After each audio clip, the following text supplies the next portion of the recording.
السلام عليكم، يعطيكم ألف عافية يا جماعة الخير. مع وصولنا لنهاية ثامن أيام كأس العالم قطر 2022، خلونا نحكي عن الأرقام والمباريات الأحداث اللي صارت في هذا اليوم سريعا. يلا، في المباراة الأولى اليابان قدمت كل شيء في المباراة وفعلت كل شيء بينفع كرة القدم إلا أنهم يوصلوا للمرمى ويسجلوا.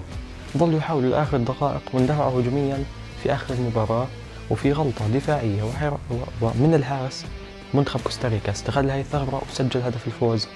يعني كأنه منتخب اليابان ما عمل ولا شيء بالمباراة، مع إنه هو اللي كان مسيطر على كل مجريات المباراة، لكن هي كرة القدم.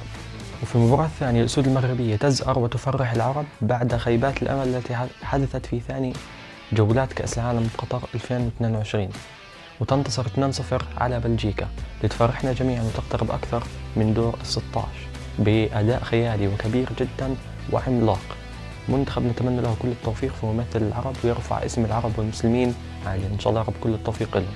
ويذكر أيضا أنه هي ثاني خسارات منتخب بلجيكا على التوالي من منتخبات عربية، تقريبا قبل 12 يوم خسروا 2-1 من منتخب مصر، واليوم خسروا 2-0 من منتخب المغرب.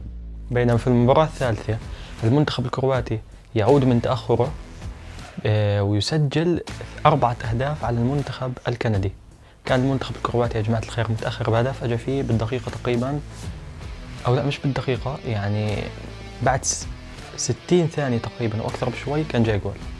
بينما في المباراة الرابعة والأخيرة تعادل المنتخب الإسباني مع منتخب الألوان كما وصفه عصام الشوالي بنتيجة 1-1.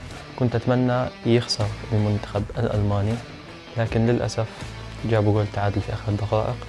إن شاء الله يا رب يطلعوا سريعا من كأس العالم وما يقدروا يتجاوزوا المباراة الجاية.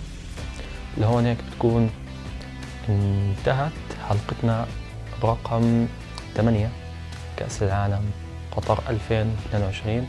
يعطيكم ألف عافية، نلقاكم في الأيام القادمة. السلام عليكم ورحمة الله وبركاته.